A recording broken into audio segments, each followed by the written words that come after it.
All right, what is going on? What's happening? How's everyone doing today? My name is Chuck, and welcome back to a brand new video. Today, fellas, what we're going to be taking a look at here is we're going to be jumping into my top 5 Cold War assault rifles here in Warzone. In one of my previous videos, we went over Modern Warfare assault rifles specifically, so today we're going to be covering exclusively the Cold War ARs. And to be honest with you, in Warzone, a lot of the Cold War ARs have taken quite a bit of dominance in terms of, like, you know, what is chosen more often, a Cold War AR over a Modern Warfare AR. So you guys are going to get some really awesome class setups here today that I know you're going to love. Before any further, make sure you guys go ahead and drop a like in the next 5 seconds for some good luck and subscribe with all notifications turned on. I'm on the road to 800,000 subscribers. Okay, so the first gun we're taking a look at here is going to be the EM2 assault rifle. This is actually personally one of my favorite ARs to use here in the entirety of Warzone anyways, regardless of choosing between a Cold War or a Modern Warfare AR. I just absolutely love the EM2, so let's actually jump into a pretty awesome build with this thing that I think you guys are absolutely going to love. So first thing is that muzzle category. We're going to throw on the agency suppressor here first. That sound suppression, vertical recoil, control bullet velocity, of course that effective damage range. Of course, this is going to be the best possible option in here, and you know, you don't ever want to use the regular suppressor. This is not really beneficial in any way, shape, or form, so I'd highly recommend you guys choose the agency suppressor over pretty much anything else in the muzzle category. It's just not going to benefit you to choose anything in here besides this. After that, in the barrel section though, we have a few different options, but what I would suggest to you guys to use is a 25.8 task force barrel for the bullet velocity, horizontal recoil control, effective damage range, and vertical recoil control. Of course, this is going to slow you down here a little bit. It's got the most amount of cons, but of course the pros is mainly what we're going to be looking at here, because we're not trying to make this a super agile AR. We're trying to make this as effective as it can possibly be at that medium to longer range, because when you get to that close range, you're going to have your SMG to be able to take out, assuming you're probably running overkill. So that's the reason we're going to be running a task force barrel on this thing, and that's just going to make it the most effective it possibly can be at being an actual AR. So after that, we're going to go down to the underbarrel section, and we have a couple options in here as well, but pretty much the only good one in here is going to be the field agent grip here for that horizontal and vertical. This is actually going to really pair very nicely with the task force and the agency suppressor. This is pretty much going to eliminate a lot of the recoil you're going to get on any of your guns, and so that's the reason I absolutely love the field agent. It's still, of course, going to have a tad bit of recoil because they nerfed it here a little while back, but to be honest, as long as you can control the recoil that it does happen to have after I give you this build, you're going to be in a very good spot here in terms of being able to delete people in Warzone, and people are going to be probably calling you out for hacking because, like, you know, you take people out incredibly quick. Now in the magazine section here, there's a couple of different options that you can definitely go with here. You can go with the Stenag 50 round magazine if you want to go with that, but to be honest with you, what I normally go with is the 40 round magazine. I'm normally a 60 round magazine kind of guy, so I probably, you know, should by characteristic and trait here choose the 50 round, but I just feel like the 50 round slows me down a little bit too much, so I would pretty much rather go with the 40 round 9 times out of 10. I don't really find there's a situation where 50 seems to be more beneficial than 40. I feel like I end up dying a little bit too much when I have 50 in terms of when I'm trying to ADS, so I want to be able to ADS quicker, and that's going to be awesome with the 40 round magazine, as that's going to give me that plus 10 from the base 30, and it's not going to slow me down in my ADS speed at all, which is definitely awesome. And then to finish off this whole build here, what we're going to do is we're going to go to the optic section, and we're going to throw on the Axle Arms 3 times. This is going to be the best possible AR optic for a lot of the Cold War ARs. I mean, I just absolutely love the Axle Arms 3 times. This and then the VLK 3 times optic are both incredible optics for either, you know, the Modern Warfare or the Cold War ARs. So you guys should definitely go ahead and throw on the Axle Arms here, and you're going to thank me later because this thing is amazing. This is my full EM2 build here. Hope you guys do enjoy this one. One of my favorite ARs to use in Warzone and the entirety of it. Definitely go ahead and try this one out. Okay, so let's actually jump in here to another hard-hitting AR here at Warzone that definitely does compete with the EM2 right now. That's going to be the C58. The C58 is an incredible AR, so let's actually jump into this thing. First thing in that muzzle category, agency suppressor. I'm not going to explain this too much here. Of course, you guys know what the agency actually does as opposed to the regular one. It's pretty much going to be a baseline thing here that you always want to choose the agency over the regular suppressor. Just kind of is what it is. So always choose the agency on any of your AR choices, or the GRU suppressor, whatever it may be for that AR. After that, the barrel section, we are once again to go ahead and choose the task force barrel here. This is definitely going to be the best one for this gun. I've seen people previous to some of the nerfs and everything choose just the Ranger barrel for that bullet velocity and vertical recoil control, but to be honest with you guys, ever since a lot of the different nerfs that have come out, I really enjoy using the task force barrel significantly more, and just because, I mean, I'm able to hit a lot more of my shots. I mean, even if I play on PC here and, you know, it looks like I have less recoil, this thing is still going to kick here just a little bit, so having that task force is going to mitigate that as much as possible, and I would definitely say that the task force is the best option by far, but you can definitely use the Ranger up until the task force when you unlock that, if you do not have that unlocked already. After that, in the underbarrel section though, we're gonna go throw on the field agent much like we did for the EM2 here, horizontal and vertical. Once again, this could be the best one in the category possible. There's no reason to use anything else. I just wouldn't really suggest it. There's no real benefit. I mean, you want to be able to control your recoil as much as possible, and this is one of those ARs that, you know, did get nerfed a little bit too as well, just because it was too much of a laser beam and it was hitting too hard. So they tried to make it a little bit more difficult to use, but if you can actually use it in here and control any of that recoil that you will get, the field agent is going to be your best option. After that, in the magazine section, this is once again kind of be like a case of the EM2, where you can definitely run the Snag 55 round magazine. Also, I should say that running a fast mag on this thing is completely useless, because the 55 round drum and the 45 round drum reload incredibly quickly on this thing. So there's no reason you guys should ever use a fast mag on any of your, like, any of this build here. So I'd only ever recommend on the Snag 55 if you guys are okay with that. But for me personally, the 45 round drum is what I'm going to go with here. Of course, it's not going to slow down my ADS speed, which is awesome. I absolutely love that.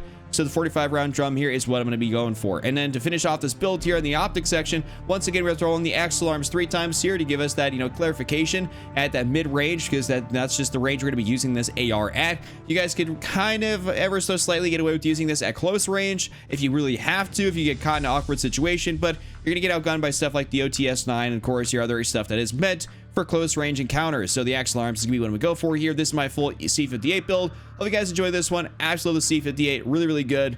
You guys should try it out. Okay, so let's actually hop in this one here. This is going to be the AK-47. This is a pretty cool variant of it here, by the way. The Cursed Angel. This glows. It's actually pretty nutty. Probably one of my favorite ones here for the AK-47 that I actually have unlocked, or that I purchased through the store. So let's actually jump this here in the muzzle category. First thing on here is going to be the GRU suppressor. This is the agency suppressor equivalent. Like I said, the agency and the GRU are basically the same thing, but you just have the GRU for, I think, some of the different AK variants. So that's the reason you're going to be running the GRU on here instead of the, you know, the agency or the regular suppressor. Just always run the GRU on this gun. I just would never ever suggest for anything else, and it's not necessarily as effective anymore to make this a like hybrid AR SMG build.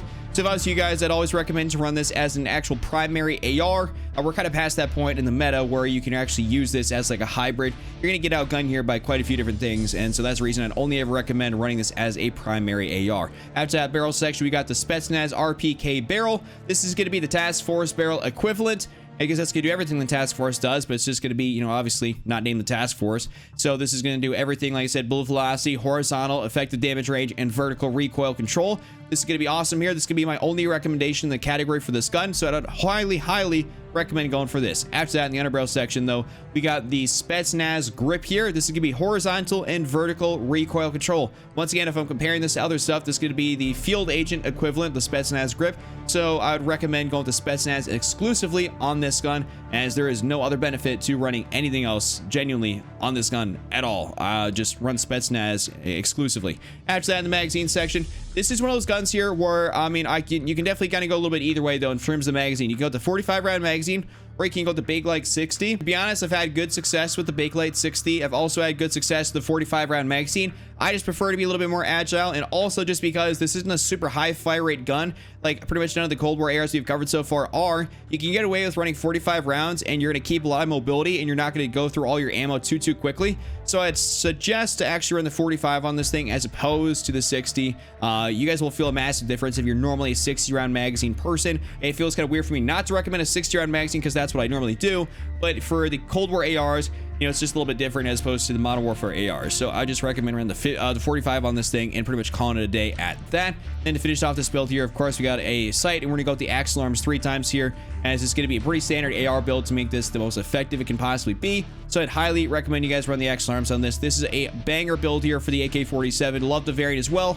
Super effective AR right now, top tier meta weapon. Go try it out. All right, now we're gonna take a look here at the FFAR. I wanted to kind of mix this up here a little bit, not give you guys a standard, you know, AR build that's gonna be just exclusively for an AR, because you're not gonna use the FFAR like an assault rifle. You're trying to use this as like a hybrid AR SMG. So we're actually going to get into this here. This is going to be a little bit of an interesting one. So let's hop in this. First thing in that muscle category, we're actually going to throw on the regular suppressor, sound suppression, aim down sight speed, bullet velocity, and sprint to fire speed. This is going to be incredible right here. I would highly recommend you guys actually run the regular suppressor on this gun, just because they actually did nerf this a little while ago back. If you guys remember when the FFAR was indeed like a super crazy meta weapon, they did nerf it. So that's why you have to run the regular suppressor on this thing instead of the agency. Though if you feel like there's too much recoil, you can't control control it, run the regular suppressor, and you guys will be entirely okay. Next up, we're gonna be in the laser section here. We're skipping over the barrel entirely, though you guys could definitely potentially switch this out for a barrel, and I'll go over that here in just a second. So we're actually going to throw on the Tiger Team Spotlight here for that increased movement speed and aim walking movement speed.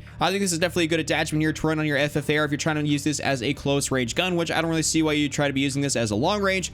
So I'd highly recommend you guys use a Tiger Team on this thing. But if you don't want to use a Tiger Team, you can go into the barrel section, maybe run the 17.9 ultralight, as this will not have any cons, but this will give you strafe speed, which is pretty much your aim walking movement speed and all that stuff. So you guys could pretty much switch between the two and figure out what really works for you the best possibly.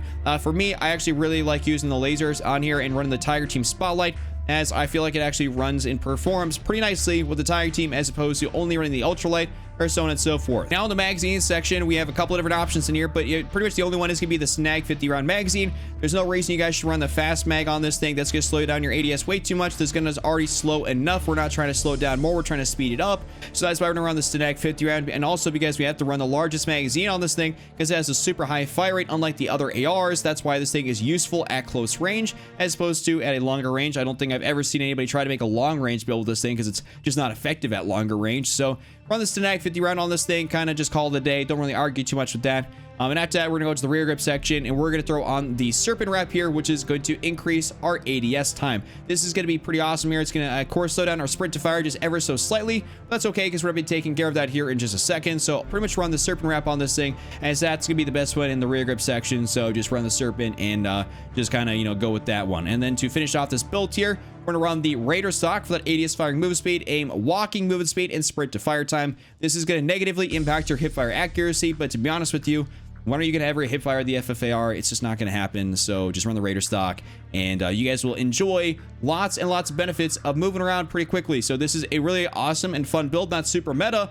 but it's definitely quite usable, and you guys should have some fun using this and messing around with it. If you ever want to go back and revisit one of the old metas, this is probably one of the best ways to do so right here. So for our final gun here, we're going to be covering the FARA 83. I did, you know, make just an XM4 video a few days ago, so that's the reason I don't want to cover the XM4 again. Otherwise, I pretty much would put the XM4 in here, but the FARA is definitely a really solid option, and I don't see not a lot of people using this thing, but it's like really good, so it's kind of a little bit weird in that regard. So first thing on here, going to be that GRU suppressor here. This is more or less kind of like one of those AK-ish type variants, so that's the reason it's got the GRU on here as opposed to the agency and all that sort of stuff. I explained that here just a little bit earlier. After that, we're gonna go to the barrel section, and we're gonna throw on the Spetsnaz RPK barrel. Though what I actually have seen quite a few people doing, and I've actually had good success with myself doing, is running the Liberator barrel, and that actually does work pretty nicely, to be honest with you guys. You want a little bit more mobility, but if you feel like the recoil is gonna be a little bit too much for you, run the Spetsnaz RPK and you guys will be taken care of. It's just gonna be a little bit slower. Obviously, I would just recommend doing that, but I was actually looking around at some other people and they're running the Liberator. I tried it out. I found it to be pretty solid. Just go back and forth between the two and see what works best for you. But for me, it's gonna be, you know, the Liberator. But for the rest of you guys out there, if you maybe you're not as good at controlling recoil, the Spetsnaz RPK. So we're just gonna throw the RPK barrel in here, and we're gonna throw it on for that. Now in the underbarrel section, we're gonna go throw on the Spetsnaz grip here for that horizontal and vertical recoil control. This is gonna be the same thing, like I said, as the field agent. So just always run the Spetsnaz grip. I'm not gonna explain this here too much. After that, in the magazine section, we're gonna throw on, what is it, the Spetsnaz 60 round magazine. And the reason we're throwing on the 60s is because this thing has a high rate of fire, but this is also, it's one of those things that if you feel like it has too much, like it's too slow, then I would recommend running the 45 round magazine, and you guys are kind of just gonna have to deal with having a little bit less ammo in your magazine. Personally, I've tried out both. I found good success with both. If I'm trying to go for peak mobility, I was running the 45 round and run the Liberator barrel as opposed to the Spetsnaz RPK and the 60 round magazine. But if you guys, like I said, want to be able to just laser people and have a lot of ammo in your magazine, you're not gonna be the most agile. It's one of those things you kind of have to give up. You're gonna run the 60 round magazine on this. So I'll just throw the 60 round on here because I think that's what a large majority of you guys out here are gonna be choosing. So we're gonna go for that. And then after that, we're gonna finish off this build here with the optic section. Of course, the axle arms 3 times. You can't really go wrong with this thing. It's just good on every single AR. This is gonna be my final build here for the FARA 83. I almost called it something a little bit different. I almost called it the C58, but this is the FARA 83 build. Hope you guys did enjoy this build. Hope you guys enjoyed today's video. If you guys did, give it a like, subscribe if you're brand new, and just right now, Triple Cap, don't be Randy, and I'm out. Peace.